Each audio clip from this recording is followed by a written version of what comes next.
Labas visiems dar kartą.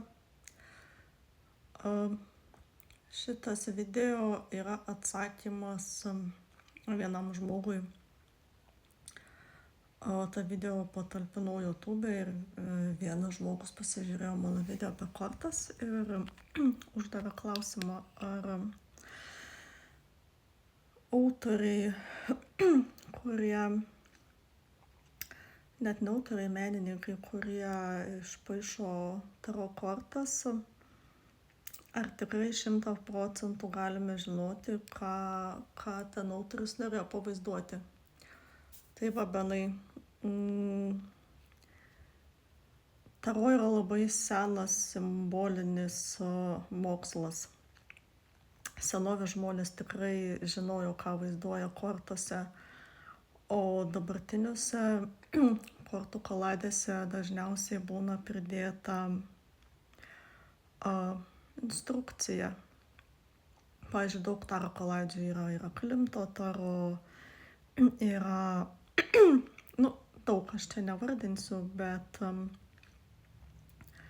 dažniausiai, kada yra nukrypstama nuo simbolikos, ten jos mažiausiai, autoriai vis tiek knygelėse šalia parašo, ką jie norėjo pavaizduoti.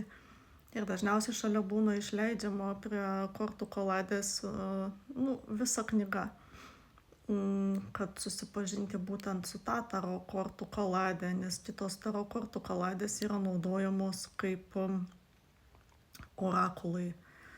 Jau yra kažkiek nueita nuo tos simbolikos pagrindinės, ir eina taro kaip orakulas.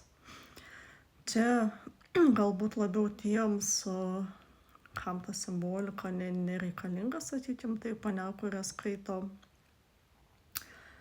Iš dalies man amerikiečių požiūris labai patinka į taro, kiek teko skaityti jų knygeles prie kortų, tai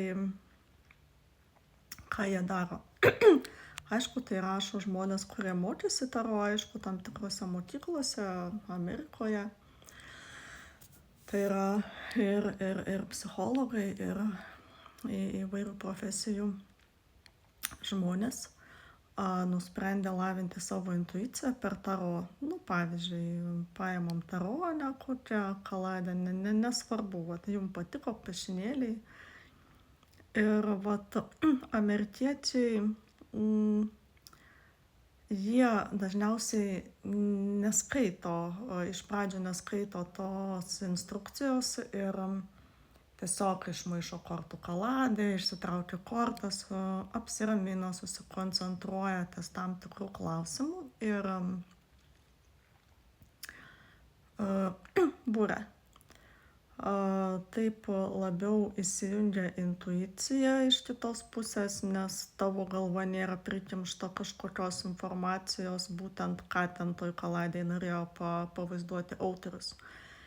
Nes būrimas nėra vien tik tais simbolika, piešiniai, ir dar priklauso ir nuo to, kas tą kaladę turi, kas per žmogus naudojasi tuo įrankiu, kiek jis yra išlavinęs savo intuiciją, kiek susipažinęs, tai tas atsakymas būtų ir taip, ir ne. Iš vienos pusės taip, menininkai visada žino, ką vaizduoja. Pavyzdžiui, yra tiperio kortos, gal nelabai visi dar žino, ir yra dailininkas Cherry Marchetti, iliustravęs labai daug ir Lenormand, ir taro, ir tiper kortas. Taigi, kai buvo su tiperiu jam, jisai jų nenorėjo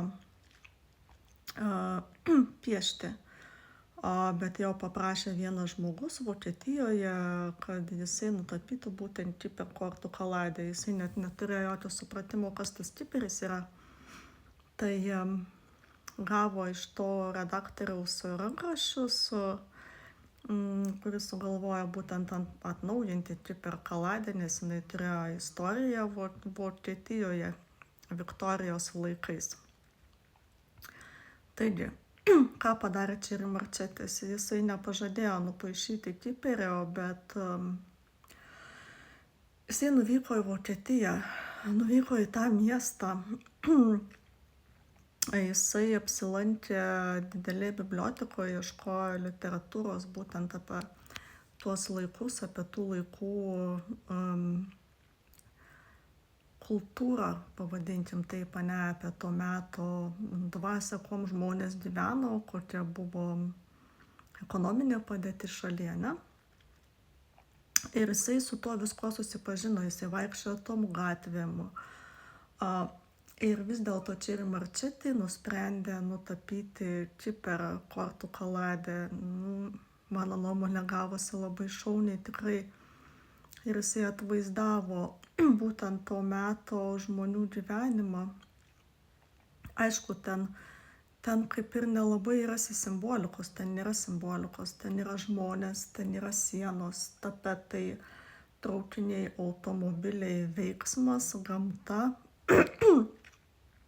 Įvairių žmonės tam, kas užsiėmė, kas dar kažkaip tai, kas žiūrėjo kaip ir kortų kaladę, turėtų suprasti, apie ką aš šneku, tai yra priešingai Lenormand kortų kaladei. Lenormand kortų kaladė turi nemažai simbolikos, tokių kaip, sakykime, vaizduojami kryžiai, pjautuvai, šluotos, todėl Čeri Marčečiui buvo iššūkis nutapyti Čiperį. Tai daugelis, gal ne daugelis, bet kai kurie dailininkai, tiek aš skaičiau, ne, tiek man teko domėtis, aš verčiausi iš anglų kalbos. Jie tikrai, kai kurie žmonės bandė įsijausti to meto dvasią, kad galėtų nutapyti tuos paveikslus, ir tai yra tikrai šio to verta. Aš nekalbu apie tas kortas, kurios štampuoja